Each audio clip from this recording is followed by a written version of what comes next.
आमोस की पुस्तक।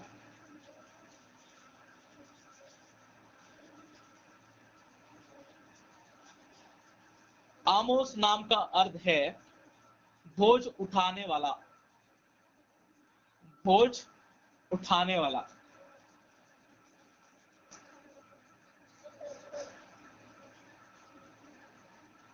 आमोस नाम का अर्थ है बोझ उठाने वाला। आमोस की पुस्तक में परमेश्वर का रूप हमारे लिए बोझ उठाने वाला परमेश्वर है। आमोस की पुस्तक में परमेश्वर का रूप हमारे लिए बोझ उठाने वाला परमेश्वर है।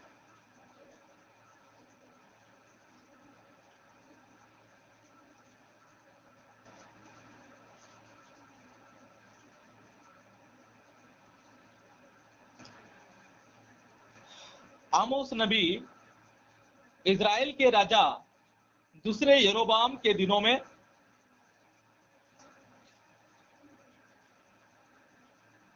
आमोस नबी इज़राइल के राजा दूसरे यरोबाम और यहूदा के राजा उज्जिया के दिनों में सेवकाई किया।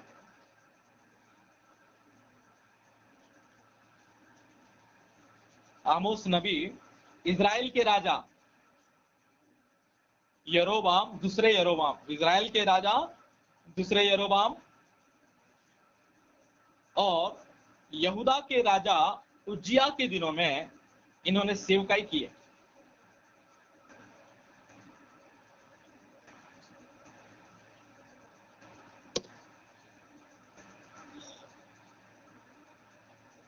होशे नबी का जन्म यहूदा के राज्य में हुआ।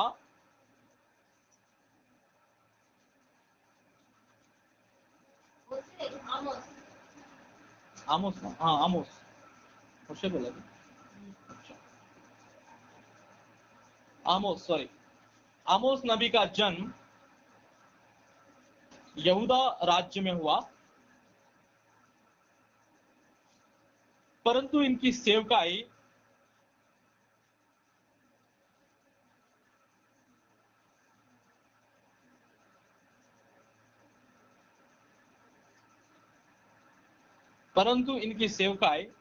इज़राइल और यहूदा दोनों के लिए था।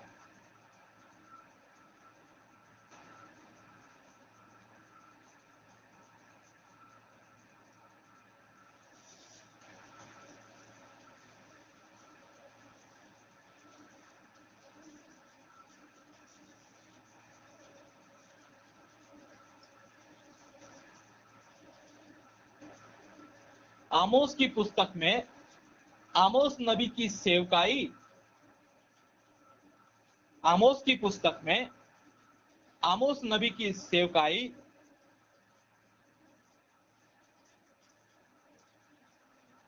आमोस की सेवकाई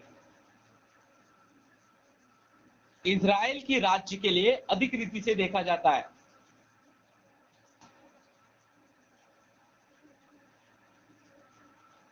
आमोस की पुस्तक में अगर देखा जाए तो आमोस नबी की सेवकाई ज्यादातर कहाँ के लिए है? संदेश इज़राइल के लिए है, इज़राइल राज्य के लिए।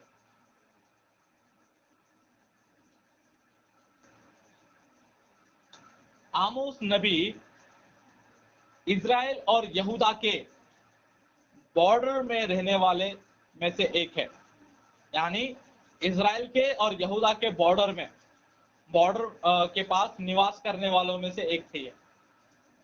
बॉर्डर के पास निवास करते थे।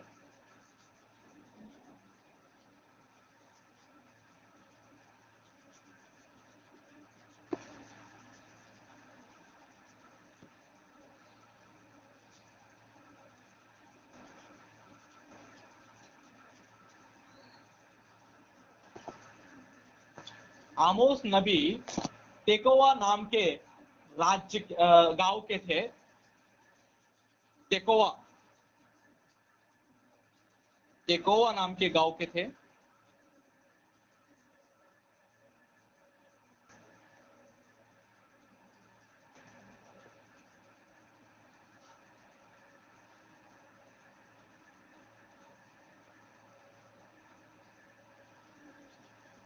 तेकोवा गांव बेथलेहेम के गांव से, तेकोवा गांव बेथलेहेम के गांव से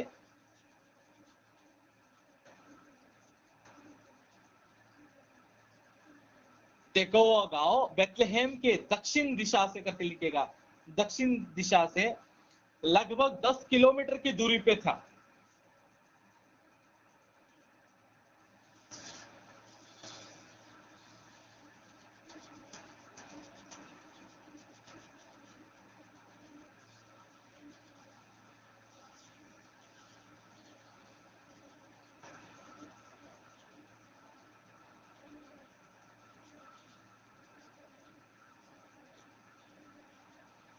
ठीक है, बेथलेहेम की दक्षिण दिशा से 10 किलोमीटर की दूरी में था ये तेकोवा गांव।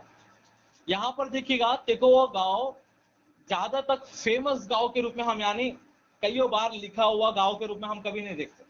लेकिन बेथलेहेम भी एक छोटा गांव है, तेकोवा भी छोटा गांव है, लेकिन जितना बेथलेहेम फेमस है और उसी मार्ग में बेतेल या हेब्रोन, ये जो गांव, ये जो शहर है, ये जितना फेमस थे उतना तेकोवा फेमस नहीं था। ऐसे तेकोवा नाम के एक छोटे गांव से आए हुए में थे। ठीक है, आमोस गरीब, आमोस गरीब परिवार से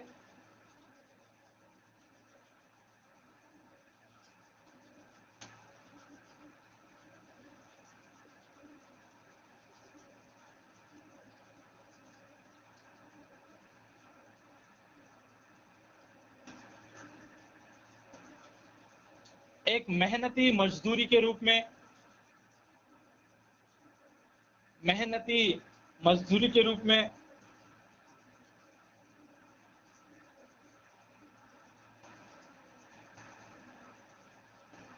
गाय बैल चराने वाले,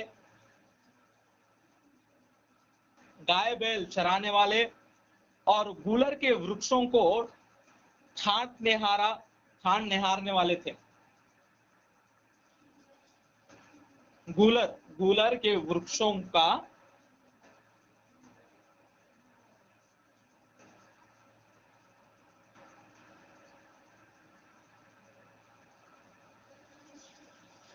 छांट निहारे वालों में से एक थे। गूलर, गूलर के वृक्ष। आप यहाँ पर देखिएगा 7वें अध्याय का 14 वचन में आपको मिलेगा, 7वें अध्याय का 14वां वचन में मिलेगा। लास्ट लाइन को देखिएगा, गाय बैल चराने वाले गूलर के वृक्षों को छांट निहारा था करके लिखा है।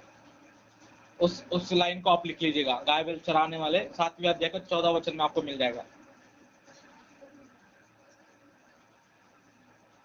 जल्दी लिखिएगा।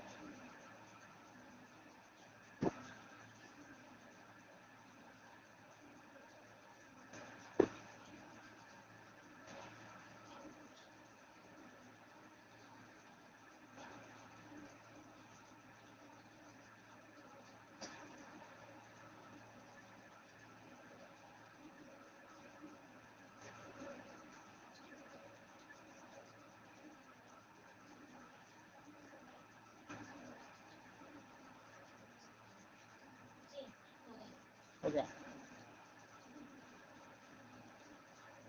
आमोस के दिनों में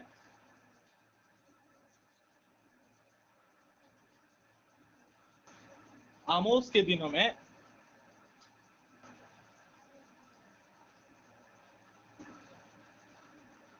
इज़राइल में होशे और योना की सेवकाई।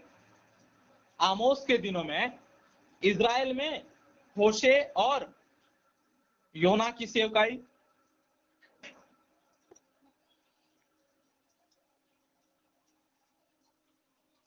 और यहूदा में यशायाह और मीका की सेवकाई को आप देख सकते हो।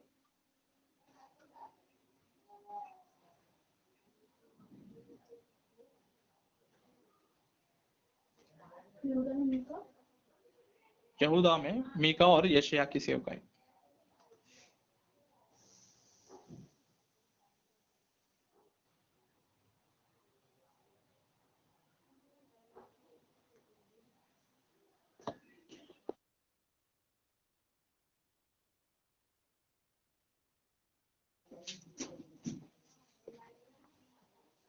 ठीक है,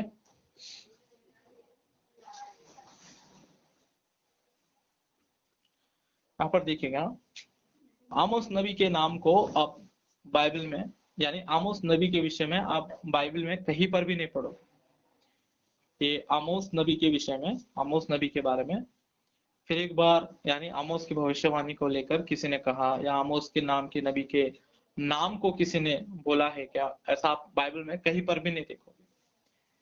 ठीक है, इसलिए आमोस एक नाम आप नए नियम में भी देखोगे, एक जगह पर आमोस आमोस नामक एक व्यक्ति को आप नए नियम में देखोगे। कहां पर देखोगे अगर देखा जाए तो लूका सुसमाचार 3 अध्याय का 25वां वचन में, लूका सुसमाचार 3 अध्याय के 25वां वचन में आप मरियम के वंश को देखोगे। वहां पर भी एक आमोस नाम के व्यक्ति को देखोगे, मरियम के वंश में आमोस नाम के एक व्यक्ति को देखोगे।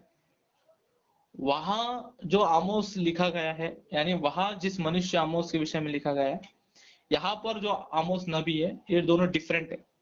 ठीक है, इन दोनों में कोई भी मेल मिलाप नहीं। ठीक है, ये दोनों एक डिफरेंट है। ठीक है ना। हाँ।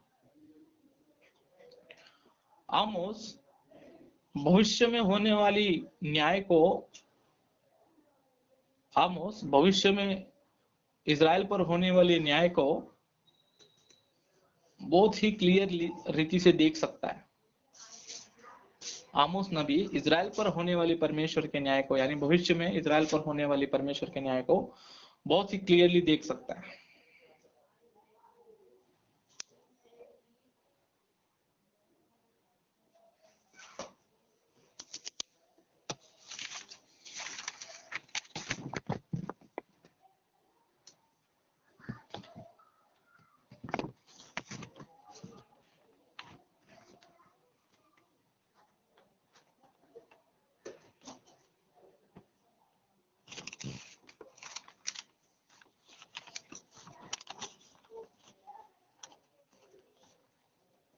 आमोस नबी उज्जिया के दिनों में एक बहुत ही बड़ी भूकंप आया था। उज्जिया के दिनों में बहुत बड़ा भूकंप आया था। उसके 2 साल पहले ये आमोस की पुस्तक का राइटिंग हुआ है। उज्जिया, हाँ, एक बहुत बड़े भूकंप के पहले, उज्जिया के दिनों में एक बहुत बड़ा भूकंप आया था। उसके 2 साल पहले आमोस की सेवकाई को यहाँ पर लिखा गया है। इस भूकंप के विषय में बहुत ही क्लियरली रीति से आप जकरिया की पुस्तक 14वां अध्याय 5वां वचन में देखो। 14वां अध्याय 5वां वचन में देखो, बहुत ही क्लियर रीति से। कौन सा? जकरिया की पुस्तक 14वां अध्याय 5वां वचन।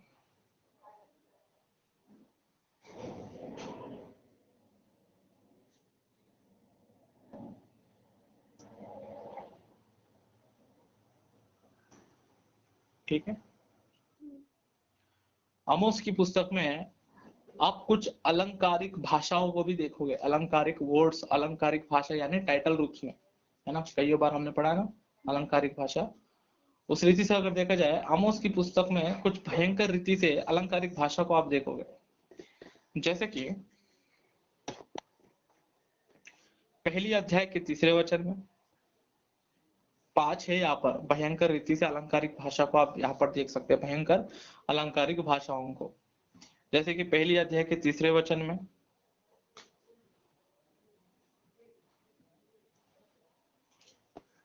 लोहे के दावने वाले यंत्रों से रौंद डाला है करके। उसके बाद पहली अध्याय का 13वां वचन में गर्भिणी स्त्रियों का पेट चीर डाला करके। गर्भिणी स्त्रियों का पेट चीर डाला।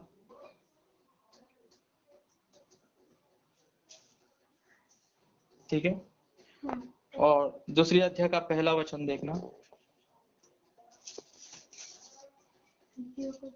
हाँ, जली हुई हड्डियों के रूप में, एक अलंकारिक भाषा है ये सब, ठीक है। जली हुई हड्डियों। उसके बाद दूसरी अध्याय का 9वां वचन देखना।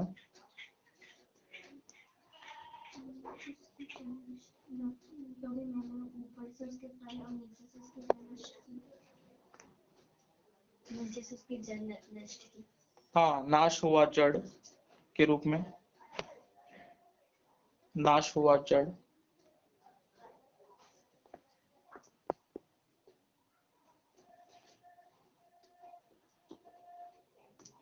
उसके बाद चौथा अध्याय का दूसरे वचन में, चौथे अध्याय के दूसरे वचन में मछली की बांसियों, मछली की बांसी के रूप में, ये चौथा अध्याय का दूसरा वचन, मछली की बांसी। ये सब क्या है? एक पांच प्रकार के अलंकारिक भाषा को, भयंकर है। एक गर्भिणी स्त्री का पेट चीर डालना, ठीक है, नाश हुआ जड़, मछली की बांसी, ये सब भयंकर अलंकारिक भाषा।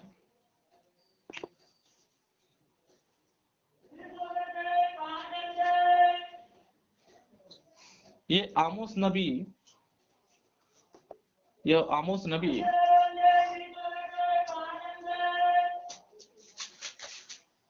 नबी दूसरे राजाओं की पुस्तक 17वां अध्याय 13 और 23वां वचन। दूसरे राजाओं की पुस्तक 17वां अध्याय 13 और 23 वचन में जिन भविष्य वक्ताओं के विषय में बताया गया है, उन भविष्य वक्ताओं में से एक आमोस भी थे। दूसरे राजाओं की पुस्तक 17वां अध्याय का 13 और 23वां वचन को आप देखोगे तो वहां पर कुछ भविष्य वक्ताओं के विषय में लिखा गया है। उन भविष्य वक्ताओं में से एक यह आमोस नबी भी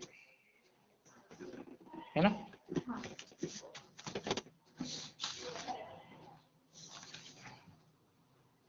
लिख लिया।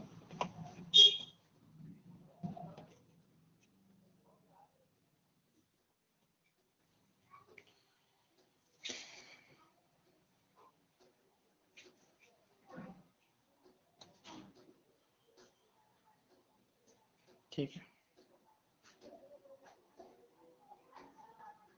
यहां पर देखिएगा, इस पुस्तक को भाग करेंगे, 3 भाग करेंगे। इस पुस्तक को, आमोस की पुस्तक को 3 भाग करके समझे। पहला और दूसरी अध्याय एक भाग,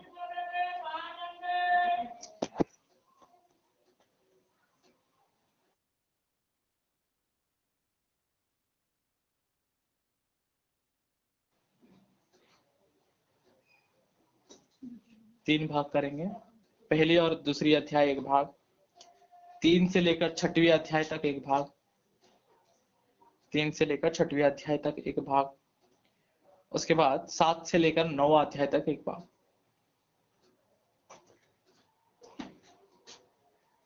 पहले भाग को नाम दीजिएगा इज़राइल और सभी अलग अलग देशों पर, राज्यों पर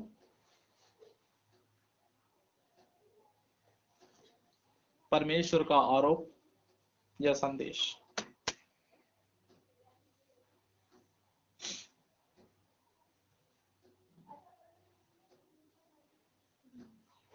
तीन से लेकर 6वीं अध्याय तक इज़राइल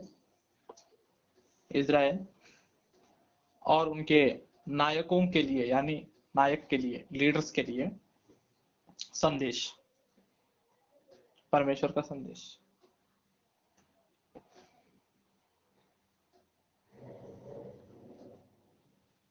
सात से लेकर 9वीं अध्याय में इज़राइल पर आने वाले, भविष्य में इज़राइल पर आने वाले परमेश्वर के न्याय के विषय में आमोस के कई सारे दर्शन। इज़राइल पर परमेश्वर के आने वाले न्याय के विषय में आमोस का कई सारे दर्शन के विषय में लिखा है। आमोस ने कई सारे दर्शन देखा है इज़राइल पर न्याय के विषय में।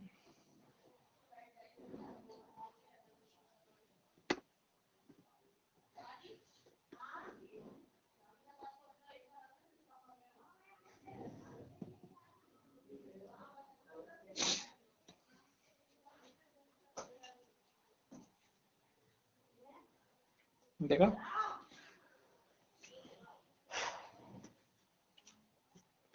अब यहाँ पर देखिएगा, यहाँ पर जो हमने भाग किया है उस भाग को थोड़ा समझेंगे, ठीक है। यानी आमोस की पुस्तक को समझने की कोशिश करें।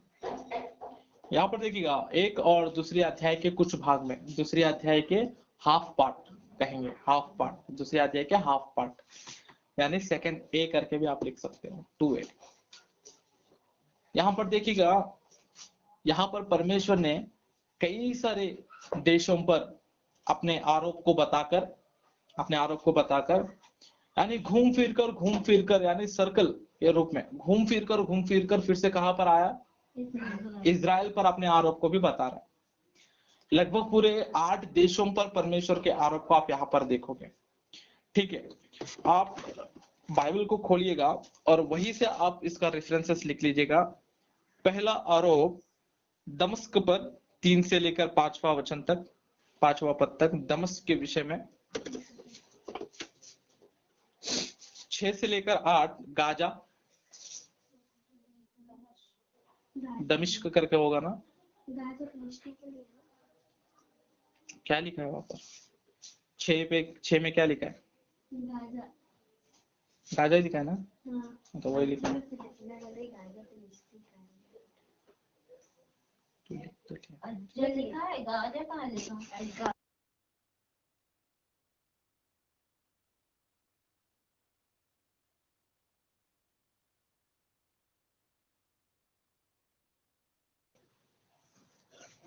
6 से लेकर 8 तक गाजा, 9 से लेकर 10 तक तूर, 11 से लेकर 12 एदोम,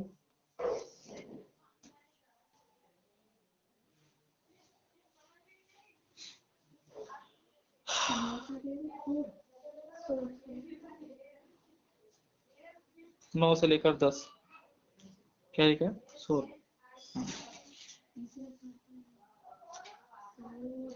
पहला देखिएगा 3 से लेकर 5वां वचन तक, पहली अध्याय के 3 से लेकर 5वां पद तक दमिश्क करके लिखा होगा।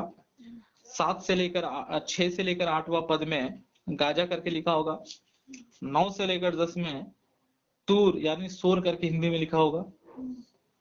11 से लेकर 12वां पद तक एदोम, है ना, एदोम के विषय में आरोप।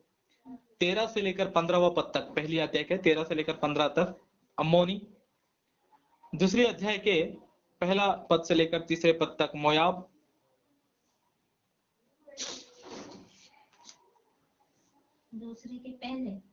दूसरे अध्याय के पहले से लेकर तीसरे पद तक मोयाब। 4 और 5 यहूदा, दूसरे अध्याय का 4 और 5 यहूदा।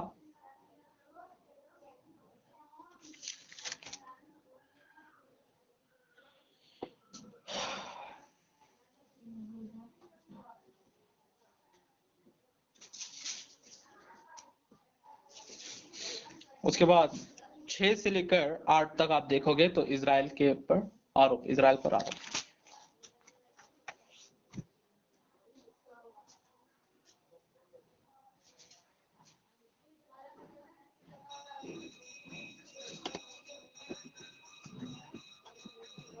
यहां पर देखिएगा इजराइल पर आरोप है, ये मेन है अपने लिए। बाकी सब आरोप भी क्या है, मेन ही है। लेकिन यहाँ पर देखना बाकी सभी जातियों पर आरोप लगाते लगाते लगाते लास्ट में इजराइल पर आरोप, और उसी आरोप पर इजराइल पर न्याय आएगा करके। इजराइल पर जो आरोप है उनमें से कुछ को देखेगा आप, दूसरे अध्याय को निकालिएगा और 6वां पद से देखो। यहोवा यूं कहता है, इस्राएल के 3 या वरन 4 अपराधों के कारण मैं उसका दंड ना छोड़ूंगा, क्योंकि उन्होंने निर्दोष को रुपये के लिए और दरिद्र को एक जोड़ी जूतियों के लिए बेच डाला है। वे कंगालों के सिर पर की धूल का भी लालच करते और नर्म लोगों को मार्ग से हटा देते हैं, और बाप बेटा दोनों एक ही कुमारी के पास जाते हैं, जिससे मेरे पवित्र नाम को अपवित्र ठहराया। यहाँ पर देखिएगा इजराइल पर आरोप है। एक आरोप है कि निर्दोष, निर्बल, हाँ, इन सबको गरीब, इन सबको क्या कर रहे हैं? मतलब न्याय कर रहे हैं। हालेलुया। उनको क्या कर रहा है? लूट रहा है। और गरीबों को, यानी जो गरीब है, दासत्व में है, उनको ये क्या कर रहे हैं? अगर गरीब निर्दोष जो है उनको क्या कर रहा है? इनके कर्ज के अनुसार, अगर ये कर्जे में है, ठीक है, अगर ये कर्जे में है तो इनको क्या कर रही है इजरायली वाले? उनको लेकर जाकर बेच रहे, उनको लेकर जाके क्या कर रहे? बेच रहे। अन्याय को क्या कर रहे हो? वो एक्सेप्ट कर रहे, अन्याय के ऊपर चलने के लिए एक्सेप्ट कर रहे, अन्याय को फैलाते जा रहे समाज में। हालेलुया। परमेश्वर के पवित्र नाम को क्या कर रहे हैं? नीचा कर रहे हैं, अपवित्र कर रहे हैं, परमेश्वर के पवित्र नाम को अपवित्र कर रहे हैं। ऐसे आरोप इन पर लगाया गया। हालेलुया। और आमोस यहाँ पर कहता है, इनसे, इजरायलियों से कहता है, क्या मिस्र देश में से निकालकर, जब परमेश्वर ने मिस्र देश से जिन्हें निकाल कर लेकर आया है, क्या वो तुम ही हो? क्या वो इजरायली, यही इजरायली है? अन्याय सहने वालों को मिस्र देश से निकाल कर बाहर लेकर आया परमेश्वर, तो क्या वो इजराइल यही है? अब बस हो चुका, परमेश्वर तुमसे क्या हुआ है? तंग आ चुका है, थक गया है परमेश्वर तुमसे। अब ये सब नहीं चलेगा। क्यों नहीं चलेगा? क्या हुआ? वो नेक्स्ट भाग में बताता है। आप यहाँ पर देखिएगा दूसरे पद को, दूसरे अध्याय के 9वां पद देखिएगा। मैंने उसके सामने से एमोरियों को नष्ट किया था, हाँ, जिनकी लंबाई देवदारों की सी थी और जिनका बल बांज वृक्षों का सा था, तो भी मैंने ऊपर से उसके फल और नीचे से उसकी जड़ नष्ट की। मैं तुमको मिस्र देश से निकाल लाया और जंगल में 40 वर्ष तक के लिए फिराता रहा कि तुम एमोरियों के देश के अधिकारी हो जाओ। मैंने तुम्हारे पुत्रों में से नबी होने के लिए और तुम्हारे कुछ जवानों में से नाज़ीर होने के लिए ठहराया। हे इस्राएलियों, क्या यह सब सच नहीं है? यहोवा की यही वाणी है। परंतु तुमने नाज़ीरों को दाखमधु पिलाया और नबियों को आज्ञा दी कि भविष्यवाणी ना करें। इनसे कह रहा है आमोस, इस्राएलियों से कह रहा है, क्या मिस्र देश से निकाल कर लेकर आने वाला परमेश्वर, क्या यही इस्राएल को लेकर आया था? वहां पर नेफिलियम्स को मारकर, तुम्हारे लिए नेफिलियम्स को परमेश्वर ने मारा। ये देवदार के इतने बड़े बड़े लोग कौन थे? नेफिलिम्स थे। ऐसे नेफिलिम्स को मारकर कनान देश में तुमको पहुंचाया। क्या वो इजराइल यही है? क्या ऐसे इजराइल को परमेश्वर चाहता है? हाँ? ऐसे परमेश्वर क्या चाहता है करके इनसे कह रहा है ना। उसके बाद हम दूसरे भाग में जब आते हैं, दूसरे भाग में यानी 3 से लेकर 6वां अध्याय तक आप देखोगे तो यहाँ पर परमेश्वर की वाणी को देखना। दूसरे पद में, पृथ्वी के सारे कुलों में से मैंने केवल तुम ही पर मन लगाया है, इस कारण मैं तुम्हारे सारे अधर्म के कामों को दंड दूंगा। हालेलुया। पृथ्वी में सारे लोगों में से परमेश्वर किसे जानता है और किसे चाहता है? इस्राएलियों को। हालेलुया। देखिएगा, जब हम किसी को चाहते हैं तो उन पर बोझ भी ज्यादा होता है ना।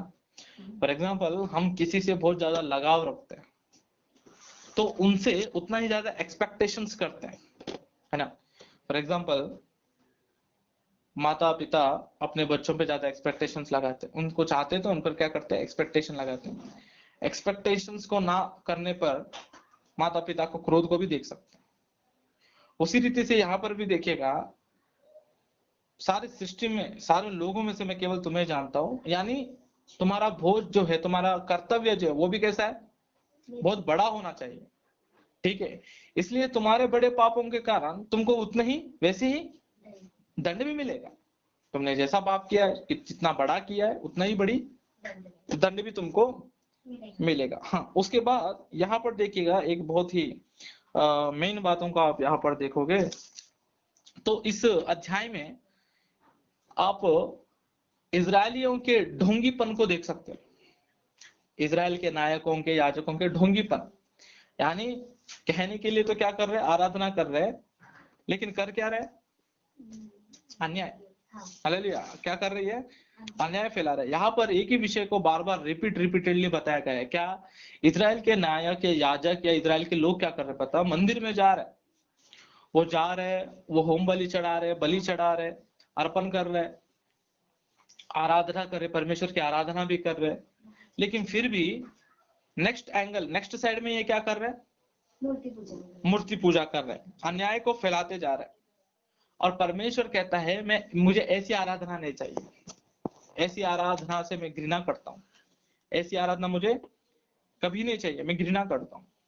और यहाँ पर देखिएगा एक और भी मेन बात को आप यहाँ पर देखोगे, तीसरे अध्याय के 7वां पद से आप देखोगे तो परमेश्वर अपनी सभी बातें भविष्यवक्ताओं को बताता है, अपने नबियों को बताकर करता है। यानी एक्चुअली इसी एक वचन पर कई सारे लोग जो सत्य को फैलाते हैं उनके भी मुंह बंद करवाने की कोशिश करते हैं। ये वचन को एक्चुअली किस मोड़ पर लेकर जाते हैं, इसी ऐसे कुछ वचन को, है ना। परमेश्वर अपनी सभी बातें अपने पहले नबियों को बताता है, यानी 24 घंटे बातें ही करते रहता है, ऊपर ऊपर ऐसा कुछ वायर लगा रहता है जो बस परमेश्वर बातें करते ही रहता है, करते रहता है करके एक सोच। ठीक है, यहाँ पर किस विषय को बताता है पता? अंत के विषय में बताता है ना। वहां पर क्या लिखा है? सिंह गरजेगा तो कौन नहीं डरेगा, परमेश्वर ने बोला है तो कौन भविष्यवाणी नहीं करेगा, उस विषय को लिखा है। अंत के विषय में जब परमेश्वर बताता है तो सबसे पहले अंत के विषय में परमेश्वर अपने नबियों को बताता है, हर एक विषय को बताता है। हालेलुया। आपको पता होगा कुछ हफ्ते महीने पहले ना एक किसी ऑडियो को मैंने सुना था। इस ऑडियो को सुना था अगर देखा जाए तो किसी एक स्त्री का था। पवित्र आत्मा ने मुझे बताया है कि ईस्टर के बाद अंधियारा छा जाएगा, कोई बाहर मत निकलेगा, ऐसा एक ऑडियो मैंने सुना था। आमोस की पुस्तक में से ही बताया था उन्होंने, 8वां अध्याय में से। क्या बताया था? ईस्टर के बाद कब होगा पता नहीं, ईस्टर के बाद कब होगा पता नहीं, लेकिन पूरी रीति से अंधियारा छा जाएगा, पवित्र आत्मा हमको बता रहा है। ठीक है, अब वहां पर देखा जाए तो मुझे भी पूछा गया था ये सही है या गलत है, तो मैंने एक ही बात बोला था, भैया पवित्र आत्मा का नाम लेकर इतने बार कह रही है तो वो जाने और पवित्र आत्मा जाने। बट जहां तक एक्चुअली इंटरप्रिटेशन ऑफ वर्ड अगर हम बाइबल में से देखेंगे वो किस विषय में है, तो वो अंत के विषय में, अंत में क्या होगा, अंत में क्या होगा, अभी के विषय में तो नहीं है। हाँ बट वो इतना पवित्र आत्मा करके कह रही है, यानी हो भी सकता है, नहीं भी हो सकता। हालेलुया। क्योंकि हम कुछ मुंह से कुछ गलत बोलेंगे तो फिर पवित्र आत्मा के विरुद्ध में जा रहे हैं, ऐसा हो जाएगा, इसलिए हम कह नहीं सकते। लेकिन हाँ, वो वचन किस विषय के लिए है, उन्होंने उठाकर जो वचन बताया गया है वो वचन अंत के विषय में, वो भी हम यहीं पर देख सकते हैं। यानी आप आमोस की पुस्तक में देखोगे ना, आमोस की पुस्तक में कि कई सारे बातों को आज के दिनों से रिलेटेड में बता रहा है। जबकि आप आमोस की पुस्तक को आप पढ़ोगे, समझोगे तो आपको समझ आएगा ये कब के विषय में लिखा है, कब के विषय में, कब होगा करके लिखा है। हालेलुया। उसी रीति से आप यहाँ पर देखोगे तो परमेश्वर यहाँ पर कहता है इनके ढोंगीपन, इनके नाटक, इनकी आराधना, इनके ढोंगीपन की आराधना मैं नहीं चाहता, ऐसी आराधना मैं कभी भी नहीं चाहता। हालेलुया। ये क्या कर रहे पता? पीठ पीछे क्या कर रहे? अन्याय को फैलाते जा रहे हैं, समाज में अन्याय ही अन्याय फैलता जा रहा है इनके द्वारा। मैं ऐसी नहीं चाहता। फिर कैसी आराधना चाहता है, कैसी आराधना चाहता है? एक बार देखिएगा 5वें अध्याय का 24वां वचन। परंतु न्याय को नदी के समान और धर्म को महानद के समान बहने दो। हाँ, न्याय को नदी के समान, धर्म को महानद के समान क्या करो? बहने दो। हालेलुया। न्याय को क्या? नदी के समान, धर्म को महानद। क्यों न्याय और धर्म इतना जरूरी है? हाँ, इतना जरूरी है। एक्चुअली धन्य कौन है पता? जो न्याय और धर्म को करते हैं ना, वही धन्य है करके बाइबल में कहता है। मत्ती सुसमाचार 5वीं अध्याय उसका 6वां वचन में आप देख सकते हो, वहां पर कई सारे धन्यों के विषय में लिखा है ना। हाँ। है ना। वहां पर आप देखोगे तो न्याय और धर्म जो करता है उनके लिए, जो भूखा रहता है, भूख में जो रहता है, प्यास में जो रहता है, वो धन्य है। हालेलुया। ये न्याय और धर्म इतना जरूरी क्यों है? एक बार देखिएगा वचन संहिता 89वां अध्याय का 14 वचन में देखेंगे। वचन संहिता 89वां अध्याय 14 वचन और देखेंगे।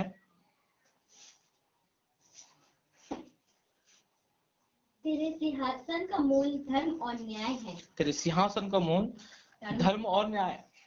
हालेलुया। परमेश्वर के सिंहासन का आधार ही क्या है? न्याय और धर्म है। और न्याय और धर्म ही नहीं है तो परमेश्वर वहां क्या करेगा? अगर नहीं होगा तो परमेश्वर वहां पर रह पाएगा? न्याय और धर्म जहां पर नहीं है वहां पर क्या परमेश्वर रह पाएगा? नहीं रह पाएगा। हालेलुया।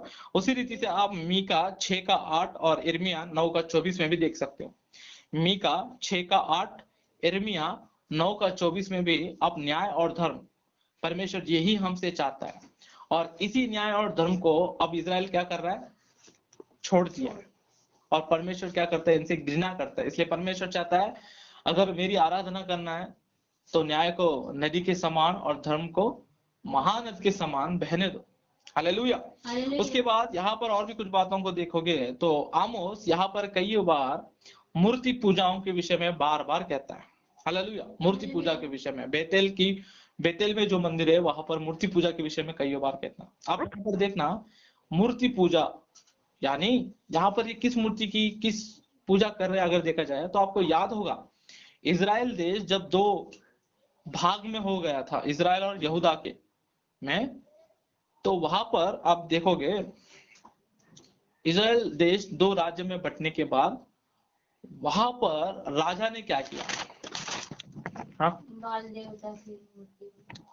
हाँ वहां पर राजा ने क्या कर दिया पता है, इजराइल में वहां पर एक मंदिर का स्थापित करके मंदिर में सोने के बछड़े को, जिस प्रकार से इजराइल के दिनों में सोने के बछड़े था उसकी मूर्ति पूजा कर रहे थे, उस प्रकार से यहाँ पर दो मंदिर बनाया था यरोबाम राजा ने। दो मंदिर बनवाकर, यहाँ पर आमोस की पुस्तक में जो पढ़ रहा है वो दूसरे यरोबाम के विषय में, लेकिन इजराइल जब दो भाग हो गया था तब राजा कौन था पहला, यरोबाम। इजराइल का राजा पहला यरोबाम। उन्होंने क्या किया था, दो मंदिर बनवाकर वहां पर सोने के बछड़े की मूर्ति पूजा करवाते थे। हालेलुया। वहां से जो मूर्ति पूजा स्टार्ट हुई है वो भयंकर रीति से फैलने लगे। हालेलुया। उसी का परिणाम है यहाँ पर, उसी का परिणाम यानी उसी का फाइनल दिखाई देता है हमको। हालेलुया। और यहाँ पर आप देखोगे तो यहाँ पर परमेश्वर क्यों चाहता है कि परमेश्वर क्यों चाहता है इजरायलियों को कि मेरी ओर फिरो। परमेश्वर ऐसा क्यों चाहता है, व्हाट्स द रीजन अगर देखा जाए तो परमेश्वर को पता है कि जितना धर्म और न्याय मैं चाहता हूं, मेरे लिए जितना धर्म और न्याय चाहता है उतना और किसी देवी देवताओं के लिए जरूरी नहीं। आ रहा है आप लोगों को समझ में? जितना इजराइल का परमेश्वर धर्म और न्याय चाहता है उतना और कोई नहीं चाहता, उतनी और कोई देवी देवता नहीं चाहते। हालेलुया। यहाँ पर ऐसा कोई देवी देवता नहीं होगा जो डायरेक्टली कुछ बातों को कह सकता। फॉर एग्जाम्पल आप बाइबल को खोल के देखिएगा, 5वीं अध्याय को देखना, 5वीं अध्याय का 4था पद को देखो। यहोवा इस्राएल के घराने से यूं कहता है, मेरी खोज में लगो तब जीवित रहोगे। 14वां पद को भी देखना, ये लोगों बुराई को नहीं भलाई को ढूंढो ताकि तुम जीवित रहो। हालेलुया। यहाँ पर केवल इजराइल का परमेश्वर है जो ऐसा डायरेक्टली कह सकते हैं। क्या कह सकते हैं पता, मेरी ओर फिरो, मेरी खोज करो तभी तुम क्या करोगे, कैसे रहोगे, जीवित रहोगे। हालेलुया। अब बाकी कोई देवी देवता ऐसा कह नहीं सकता। बस एक यहोवा परमेश्वर है जो धर्म और न्याय से चलता है, वो कह सकता है मेरी ओर फिरो, मेरी खोज में लगो तो तुम जीवित रहोगे। बुराई को छोड़ो और अच्छाई को क्या करो, खोजो, तब तुम कैसे रहोगे, जीवित रहोगे। ऐसे डायरेक्टली वर्ड्स केवल यहोवा परमेश्वर ही कह सकते। हालेलुया। और यही पर आप कई बार देखोगे, आप 3 से लेकर 6वीं अध्याय के बीच में आप देखोगे तो यहाँ पर अंत के विषय में परमेश्वर क्या कहता है, अंत के विषय में क्या कहता है पता, यहाँ पर परमेश्वर कहता है इनसे कि अंत के दिनों में ऐसे होंगे कि बड़े बड़े विपत्तियां, यानी देखिएगा मैं फिर एक बार बता रहा हूं आपको अंत की अगुवाई नामक एक ऑडियो को मैंने बनाया था ना, अंत की अगुवाई करके ऑडियो को बनाया था। आप अंत की अगुवाई ऑडियो को सुने होंगे तो वहां पर मैंने क्या बताया था, जो मनुष्य आज मन नहीं फिराता है, कल भी मैंने बताया था, जो मनुष्य जो विश्वासी यानी आज जो मन नहीं फिराता है वो अंत में नहीं फिराएगा। हालेलुया। सेम ऐसे ही वचन को, ये तो मुझे अगुवाई हुआ था, लेकिन उस दिनों में आमोस नबी को भी ऐसी अगुवाई, ऐसी दर्शन मिला था। मैं अपने आप को कोई आमोस नबी से कंपेयर भी नहीं कर रहा, मेरी तो बस अगुवाई ये करके मैं बता रहा हूँ, उसको कंफर्मेशन के बाद मैं बताया। ठीक है, कंफर्मेशन भी परमेश्वर के वचन से ही मुझे मिला। सेम ऐसे वचन को आमोस नबी ने उन दिनों में इजराइल के विषय में कहा। इजराइल से कहा, इजराइल मन फिराओ, मन फिराने पर तुम क्या करो, रहोगे, जीवित रहोगे। लेकिन यहाँ पर आमोस क्या कर रहा है पता, आमोस यहाँ पर भविष्यवाणी कर रहा है। क्या पता, परमेश्वर आमोस को बता रहा है कि अंत के दिनों में मैं बड़े बड़े विपत्तियां लाने वाला हूं इजराइल पर, विश्वासियों पर। तब भी ये क्या करेंगे, मन नहीं फिराएंगे, क्योंकि आज नहीं मन फिरा रहे तो कल और भी मन नहीं फिराएंगे। देखिएगा आप 4 अध्याय का 9, 10 और 11वां पद को देखना। विपत्तियों के विषय में लिखते लिखते लास्ट लाइन को आप वहां पर देखोगे, फिर भी इन्होंने क्या किया, मेरी ओर ये नहीं फिरे करके लिखा होगा। 9, 10 और 11 पद लास्ट लाइन में देखिएगा। हालेलुया। और यहाँ पर देखिएगा इन विषयों को आप आमोस की पुस्तक में देखा जाए तो आमोस की पुस्तक में परमेश्वर ने कईयों बार मेरा नाम यहोवा है, ठीक है, यही मेरा नाम है, ये मेरा नाम यहोवा है, ऐसे करके कई सारे इंसिडेंट को, यानी कई सारे संदर्भ को बताकर मेरा नाम यहोवा है, यहोवा ही मेरा नाम है, ऐसा कई सारे बार बताता है। अब 4 अध्याय का 13वां पद को आप देखिएगा। देख पहाड़ों का बनाने वाला और पवन का सिरजने वाला, पहाड़ों को बनाने वाला और पवन का सिरजने वाला, पवन का सिरजने वाला, और मनुष्य को उसके मन का विचार बताने वाला, और ढोड़ को अंधकार करने वाला, और जो पृथ्वी के ऊंचे स्थानों पर चलने वाला है, उसी का नाम सेनाओं का परमेश्वर यहोवा है। उसी का नाम सेनाओं के यहोवा परमेश्वर है। ऐसे कई बार इस पुस्तक में आप देखा जाए तो एक और बार भी यहाँ पर सेम ऐसे ही कुछ वचन को बताता है। 9वां अध्याय का 6वां पद भी देखोगे तो वहां पर भी उसी का नाम यहोवा परमेश्वर है करके आप देखोगे। उसी प्रकार से 5वें अध्याय के 8वें पद को भी देखोगे तो वहां पर भी सेम ऐसी कुछ बातों को आप देखेंगे, परमेश्वर क्या कहना चाहते हैं। हालेलुया। उसके बाद आप 5वां पद देखोगे तो 5वां पद में अब 17वां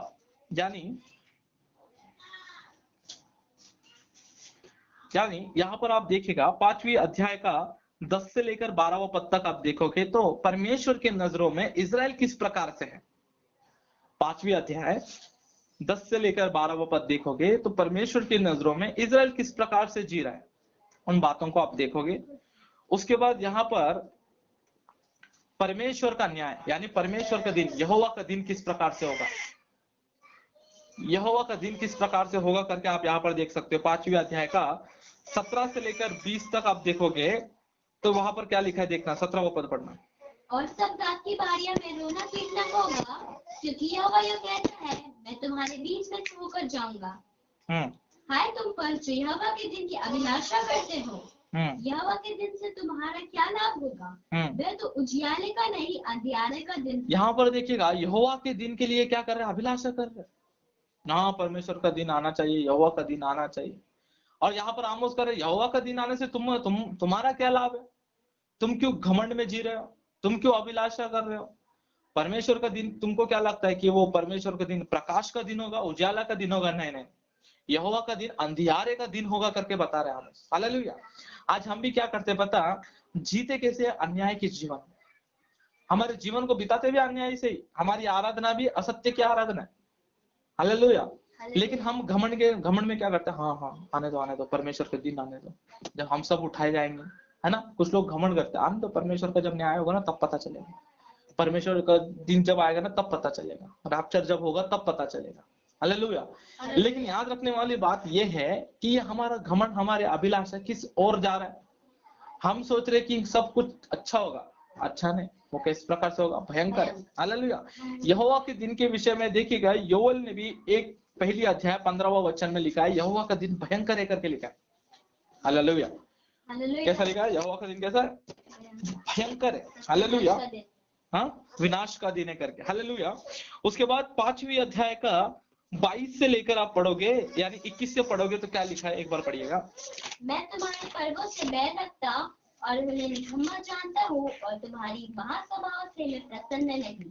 हाँ। चाहे तुम मेरे लिए होम बलि और अन्न बलि कराओ तो भी मैं प्रसन्न ना होऊंगा, और तुम्हारे पाले हुए पशुओं के मेल बलियों की और ना ताकूंगा। हालेलुया। यहाँ पर देखिएगा, इजराइल से परमेश्वर कहता है कि मुझे तुम्हारी होम बलि या तुम्हारे अर्पण नहीं चाहिए, मैं ना ही तुम्हारे उत्सव के दिन को देखूंगा, ना ही तुम्हारे गीतों को मैं सुनूंगा। मैं तुमसे बैर करता हूं, तुम मुझसे दूर रहो। ना ही मैं तुम्हारे विनती प्रार्थनाओं को सुनूंगा, ना ही मैं बलि और अर्पण को देखूंगा करके कह रहा है। आपको पता है कुछ ऐसा ही शब्द परमेश्वर की, कुछ ऐसी वाणी उसी दिनों में, है ना, आमोस के दिनों में ही यहूदा में कौन कौन थे, यशायाह और मीका भी थे। आप यशायाह की पुस्तक में परमेश्वर की वाणी को देखोगे ना सेम ऐसे ही एशिया ने भी यहूदा में कहा था। आमोस यहूदा का है, लेकिन भविष्यवाणी कहाँ के लिए कर रहा है? इजराइल के लिए। यानी यहूदा में भी परिस्थिति कैसी है? कुछ ऐसी ही है। फिर यहूदा में परिस्थिति जब ऐसी है तो यहूदा में भी कोई ना कोई होना चाहिए ना। यानी यशायाह वहां पर है, यानी यशायाह से भी परमेश्वर कुछ इस रीति से ही बात कर रहा है यहूदा के लिए। एक बार देखिएगा, आप यशायाह की पुस्तक खोलकर देखिएगा, पहले अध्याय को आप देखिएगा।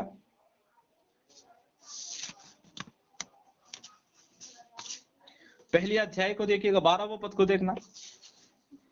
तुम जब अपने मुंह मुझे दिखाने के लिए आते हो, तब यह कौन चाहता है कि तुम मेरे आंगनों को पाँव से रोक दो। व्यर्थ अन्न बलि फिर मत लाओ, धूप से मुझे घृणा है। नए चांद और विश्राम का दिन का मानना और सभाओं का प्रचार करना, यह मुझे बुरा लगता है। 15वां पद। जब तुम मेरी ओर हाथ फैलाओ, तब मैं तुम में से मुख फेर लूंगा, और तुम कितनी भी प्रार्थना करो ना करो, तो भी मैं तुम्हारी ना सुनूंगा, क्योंकि तुम्हारे हाथ खून से भरे हैं। हालेलुया। देखा आपने? हालेलुया। वहां पर आमोस के द्वारा इजरायलियों को, यहाँ पर एशिया के द्वारा यहूदियों को, यानी यहूदा राज्य को परमेश्वर की वाणी किस प्रकार से जा रही है? दोनों जगह एक रीति से ही जा रही है। दोनों को कह रहा है, तुम्हारे यहाँ पर पाप कैसा हुआ है? अधिक रीति में बढ़ गया, अब मेरा न्याय आएगा। यहाँ पर देखिएगा, परमेश्वर यहोवा के दिन को कहते कहते हैं, यहाँ पर आमोस कहता है कि परमेश्वर का दिन, परमेश्वर का न्याय तुम पर कैसा आएगा पता? एक बड़े राज्य के रूप में आएगा। यानी इजराइल पर सबसे पहले किसने किया दंड, आक्रमण? अश्शूर ने। किसने किया? अश्शूर ने क्या किया? आक्रमण किया। हालेलुया। अब इन्हीं बातों को आप 6वें अध्याय में भी आप इन बातों को आप देख सकते हो। हालेलुया। उसके बाद हम देखेंगे 7वें अध्याय, 3 भाग को, 7 से लेकर 9वां भाग को एक बार देखेंगे। तो यहाँ पर इजरायलियों पर परमेश्वर का न्याय, इजराइल पर परमेश्वर का न्याय आप शुरुआत में कुछ 3 प्रकार में देखोगे। इजराइल पर परमेश्वर का न्याय कुछ 3 प्रकार से देखोगे। आप देखिएगा 7वें अध्याय के 1 से लेकर 3 तक देखोगे तो टिड्डियों के रूप में, है ना।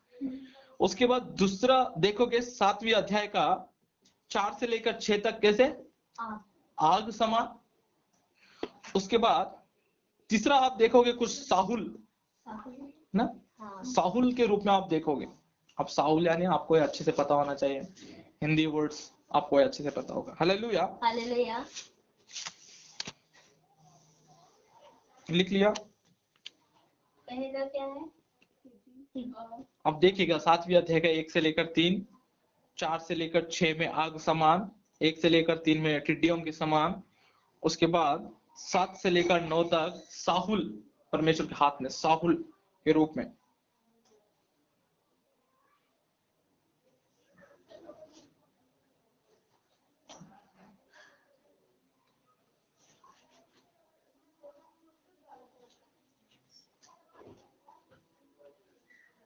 हालेलुया। उसके बाद यहाँ पर देखोगे ये 7 से लेकर 9 तक हमने क्या देखा? हमने क्या नाम दिया है? इजराइल पर परमेश्वर का न्याय के विषय में, यानी यहोवा के दिन के विषय में आमोस ने कई सारे दर्शन के रूप में देखा है ना। पहला हमने 3 देखा। उसके बाद एक जगह पर आप देखोगे तो किस प्रकार से रहेगा, आप 9वां अध्याय में देखोगे तो वहां पर बेतेल में विग्रह, यानी बेतेल में जो मूर्ति है वहां पर एक मंदिर है ना। बेतेल में मंदिर है, वहां पर मूर्ति पूजा अधिक रीति से हो रहा है। उस मंदिर के विनाश को भी आप देखोगे 9वें अध्याय में। क्या देखोगे? मंदिर के विनाश को देखोगे, मंदिर के विनाश को। हालेलुया। किस प्रकार से बेतेल में भी परमेश्वर का न्याय आ रहा है। हालेलुया। लेकिन बीच में एक 8वां अध्याय को आपने देखा। ये 8वां अध्याय में अंत के विषय में भविष्यवाणियां है, अंत के विषय में भविष्यवाणियां है।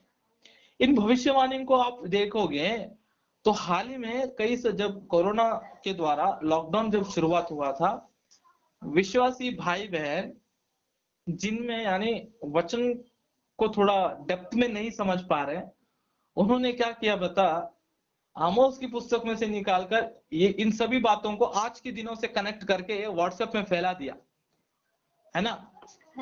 और हमारे भाई बहन जब ऐसे पोस्ट को देखते ना तो बहुत खुश हो जाते हैं, अरे वाह, परमेश्वर की भविष्यवाणी सब सच हो रही है, ऐसा एक थॉट में आ जाते हैं। अच्छी बात है, परमेश्वर की भविष्यवाणियां जो है वो सही तो हो जाएगी, सही रीति से सही क्रम में वो सब क्या हो जाएगा, संपूर्ण हो जाएगा।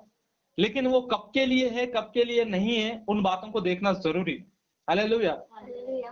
पहले 40 दिन का, यानी पहले कुछ दिन का लॉकडाउन किया गया था तो वो तक ठीक था, उसके बाद और थोड़ा उन्होंने बड़ा कर दिया तो 40 दिन हो गए। तुरंत मैसेज करके व्हाट्सएप में फैलाने लग गए। 40 दिन यानी उद्धार का दिन, 40 दिन लूत था, 40 दिन नोआ था, 40 दिन यीशु मसीह ने, 40 दिन एलिया ने, ये रूपांतर का दिन है, हमको उद्धार का दिन है करके 40 दिन। अब ये थोड़ा 80 दिन हो जाएगा ना, है, ये थोड़ा अब और 80 दिन हो जाएगा ना, तो फिर से क्या मैसेज करने लगेंगे पता, जिस प्रकार से मूसा 2 बार सिनाई पर्वत पर था 80 दिन के लिए, 40 और 40, पहले तख्तियों पर अब हृदय पर लिखा जाएगा परमेश्वर की आज्ञा करके, वो भी फैलाएंगे। हालेलुया। फिर 120 दिन हो जाएगा, फिर ऐसे कुछ कुछ दिन जाएगा। तो ये सब क्या करेंगे पता, हर एक बात को एक नया पोस्ट बनाकर फैलाएंगे। इससे कुछ होने वाला है बताओ? उसमें आप लोग नीचे आमेन प्रेज लॉर्ड लिखकर भेजने से सामने वाले को खुशी मिलेगी, इससे ज्यादा कुछ नहीं होने वाला। हालेलुया। लेकिन समझोगे करना क्या है, हमें क्या करना है यार, हमें क्या करना है, हमें किस प्रकार से रहना है, एक बार देखोगे तो थोड़ा समझ आएगा आपको इन दिनों में। इसलिए आप ऊपर ऊपर की बातें नहीं, आप थोड़ा डेप्थ में, ये दिन है, ये लॉकडाउन का समय क्यों दिया गया है पता है आपको? परमेश्वर ने समझने के लिए, विवेक के ज्ञान को पाने के लिए, विवेक के वरदान को पाने के लिए, भेद को समझने के लिए ही ये लॉकडाउन समझना है आपको। यही पर ये लॉकडाउन में आपका ट्रायल फेज है, यही से ट्रायल में देखेगा, अच्छा ये कितने अच्छे तो ये कितने बढ़ते जा रहे हैं तो ये कितने घटते जा रहे हैं, यही पर देखेगा। यही से आपका फाइनल डिसीजन आपका हो जाता है, आप कहाँ के लिए स्थिमित हो गए। हालेलुया। अब 8वां पद को देखिएगा, 8वां पद में भी आप कुछ ऐसे विषयों को देखोगे। देखो, हाँ पढ़ो। क्या इस कारण भूमि ना कांपेगी? क्या उन पर के सब रहने वाले 8 का 3 पढ़ना। परमेश्वर यहोवा की वाणी है, उस दिन राज मंदिर के गीत हाहाकार में बदल जाएंगे और शवों का बड़ा ढेर लगेगा और सब स्थानों में वे चुपचाप फेंक दिए जाएंगे। हालेलुया। इस वचन को पकड़कर, इसी वचन को लेकर इटली में कई सारे लाशों को फेंका जा रहा है करके एक वीडियो को फैला दिया था। इसी वचन को लेकर देखो, मंदिर में हाँ गीतों को विलाप के रूप में बदल गया है, लाशों का ढेर पड़ा रह रहा है करके, वहां से एक पॉइंट को निकालकर यहाँ के वचन को लेकर लिंक, है ना, ये ज्यादा बुद्धि आ जाती है ना, जब सुलेमान राजा कहता है ज्यादा बुद्धि भी क्या होता है, भ्रष्टाचार में लेकर जाता है। ज्यादा बुद्धि, अधिक बुद्धि, पुस्तक को अधिक पढ़ने से अधिक बुद्धि। हालेलुया। ये एक अलग रूट में, उसके बाद और भी देखिएगा ऐसे, और भी आपको दिखेगा। हाँ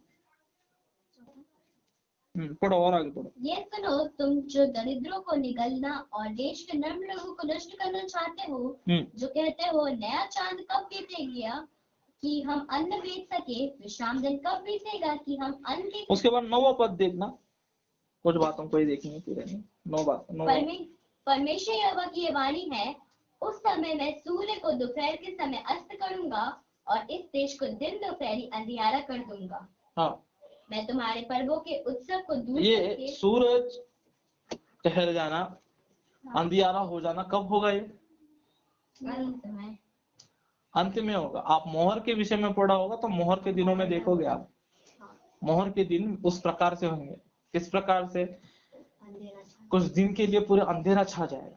हालेलुया। उसके बाद देखिएगा 10वां पद में क्या लिखा है, मैं तुम्हारे पर्वों के उत्सव को दूर करके विलाप कराऊंगा और तुम्हारे सब गीतों को दूर करके विलाप के गीत गवाऊंगा। पर्वों को दूर करके विलाप गवाऊंगा। एक बात बताओ, कौन विलाप कर रहा है आज घर बैठकर? घर बैठकर विलाप कर रहे हैं, गुलाब जामुन बनाने में, सेव बना, इन सब बातों में लगे हैं, या विलाप में ही लगे हैं हम? दूसरा, पर्वों को चेंज कर दूंगा, पर्व अब नहीं रहेंगे, यानी पर्व कौन मनाते पता? हम पर्व मनाते। यहाँ पर बीच में गुड फ्राइडे ईस्टर आया कि नहीं, देखो हमारे पर्व को भी चेंज कर दिया परमेश्वर ने। हालेलुया। हमारे पर्व भी विलाप में बदल गए। देखो गुड फ्राइडे ईस्टर भी पर्व विलाप में। एक बात बताओ, कहीं पर भी लिखा गया बाइबल में ईस्टर और गुड फ्राइडे पर्व है तुम्हारे लिए करके? तो पर्व मनाने वाले कौन है? यहूदी इजरायली है। वो आज भी 7 पर्वों को वो आज भी मना, उनके लिए लिखा गया। आपने किससे जोड़ दिया? ईस्टर गुड फ्राइडे से जोड़कर कहा। हालेलुया। इतनी श्रम की बात है। अब ऐसे ऐसे बातों को लिंक कर कर बताना, भविष्यवाणी को सही रीति से जानना जरूरी। इसलिए प्रकाशित वाक्य मोहर में, आप प्रकाशित वाक्य में 7 मोहर को जानना आपका कर्तव्य है। 7 मोहर को सही रीति से जानना जरूरी है। और कभी भी देखिएगा, कहीं पर भी हम वचन पढ़ने से पहले वचन को सभी एंगल में जोड़कर देखना ही सही रीति से रहता है। और जब सभी एंगल से एक ही वचन आपको आ रहा है, वही सत्य रहता है। हालेलुया। कई सारे लोग पहले घोड़ा श्वेत वस्त्र पहना हुआ ही यीशु मसीह करके कह दिया, तो नेक्स्ट पूरा जब यीशु मसीह घोड़े पर आ रहा है तो बाकी सब मोहर होने की जरूरत है। यानी यीशु मसीह आके फैला रहा है। अकाल, महामारी, बाकी सब जो मोहर है वो यीशु मसीह आके फैला रहा है? नहीं ना। लेकिन कहने के लिए श्वेत घोड़ा श्वेत वस्त्र है ना यीशु। आप पढ़ोगे तो आपको भी ऐसे लगेगा, क्योंकि आपने भी बहुत पहले यही जवाब दिया था। मेरे बताने से पहले आपका जवाब भी यही था।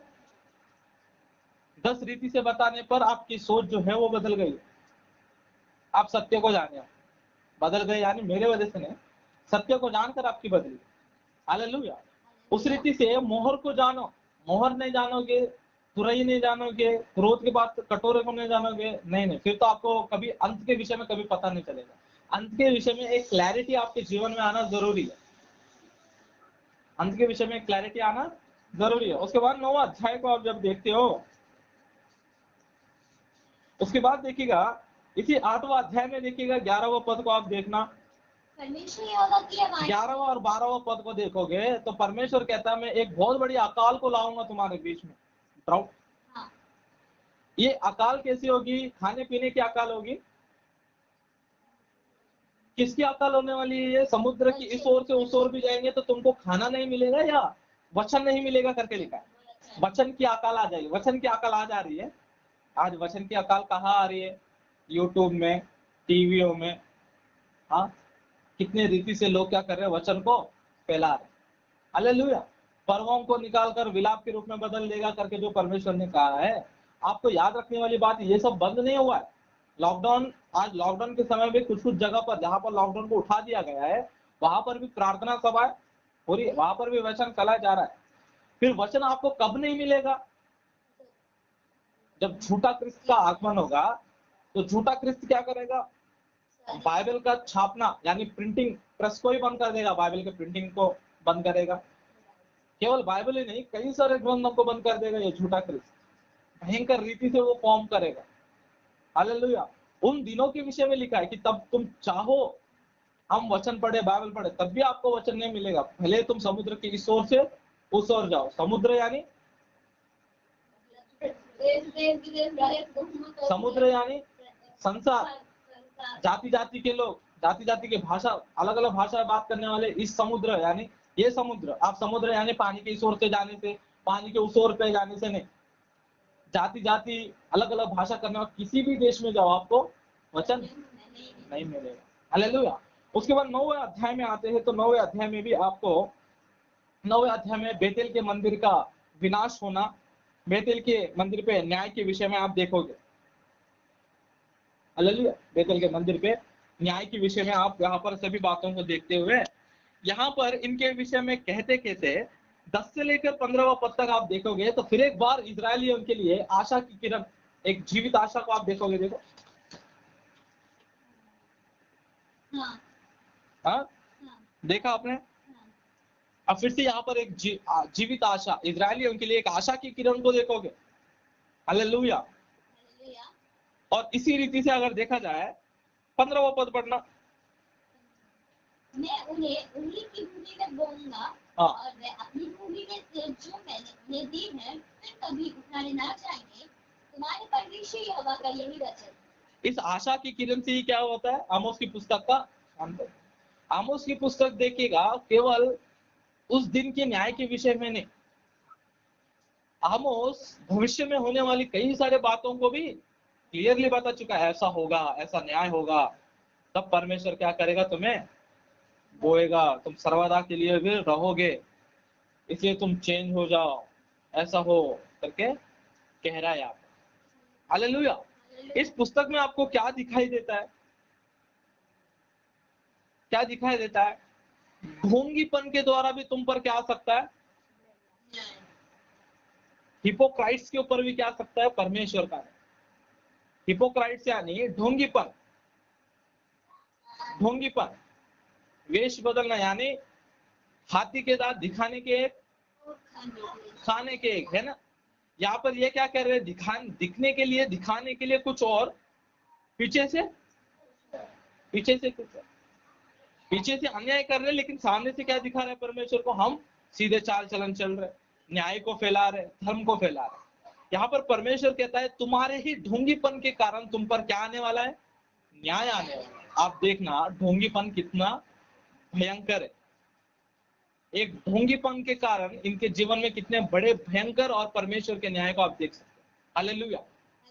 ऐसी स्थिति में, और यहाँ पर एक और विषय को भी देखिएगा आप, आमोस की पुस्तक 7वें अध्याय को देखना, 10वां पद से आप देखोगे तो यहाँ पर अमज्जा नाम के एक याजक को देखोगे।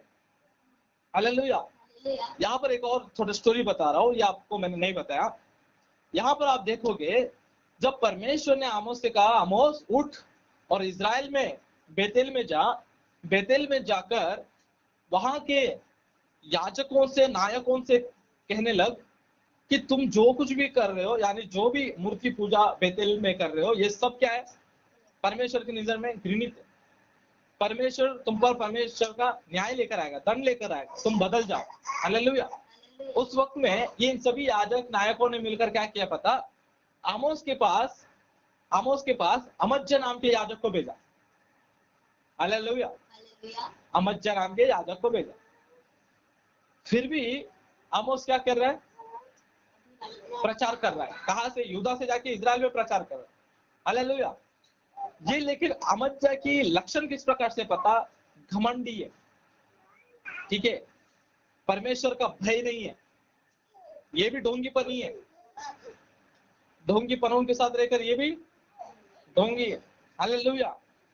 इवन परमेश्वर जब दूसरे यरोबाम पर जो दंड आने वाला है, न्याय आने वाला है, उसके विषय में जब आमोस कह रहा था, तो ये अमज्जा ने क्या किया पता? अमज्जा याजक ने क्या किया पता? राजा के पास जाकर बोला कुछ एक, आमोस के पास आकर कुछ और।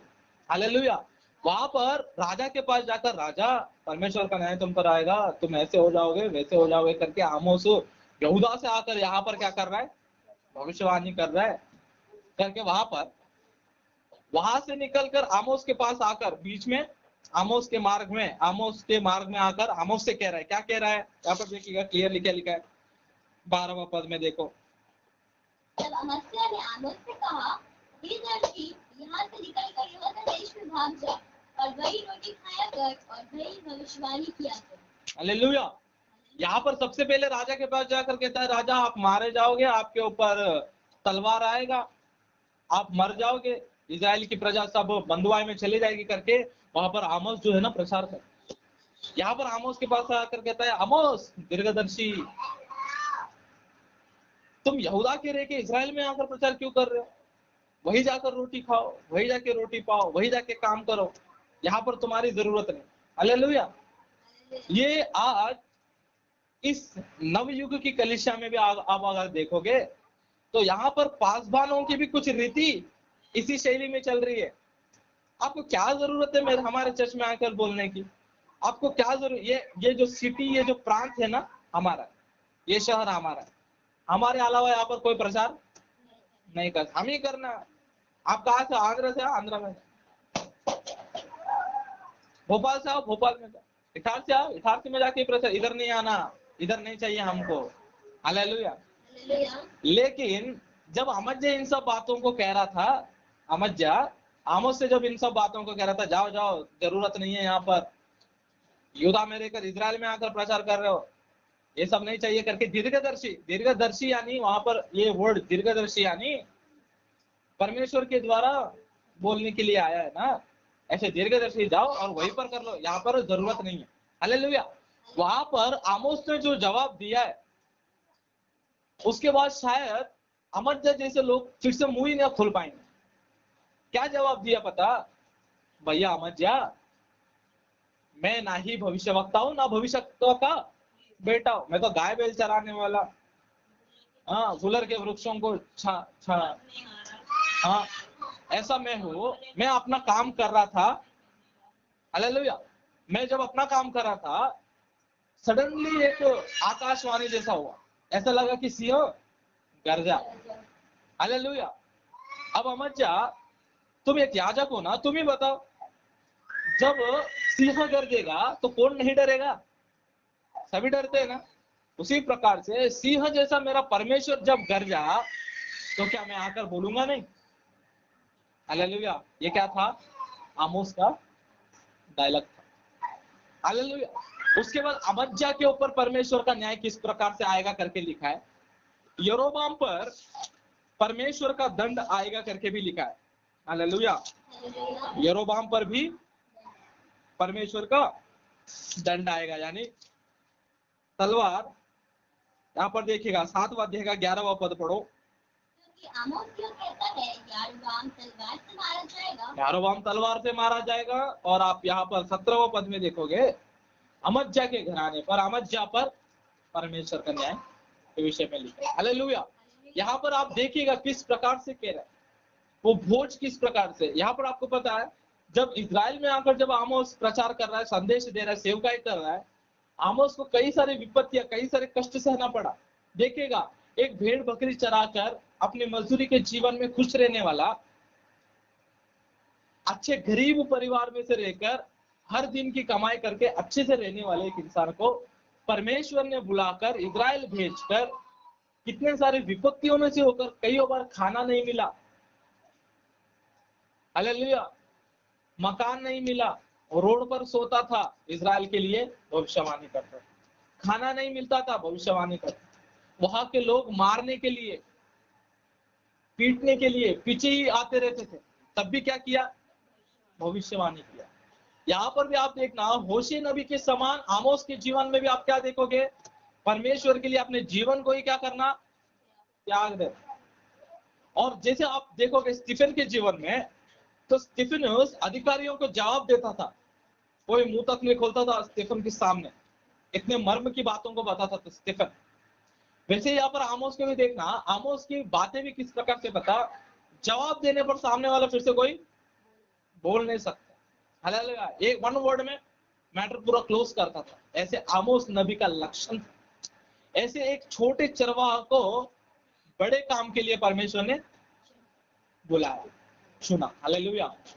इस प्रकार से आमोस की पुस्तक परमेश्वर के न्याय और धर्म को हमको बताती है। ढोंगीपन मत करो, लेकिन क्या करो? परमेश्वर के न्याय और धर्म को फैलाओ, उसी पर चलाओ। हालेलुया। आइए हम सब प्रार्थना करेंगे।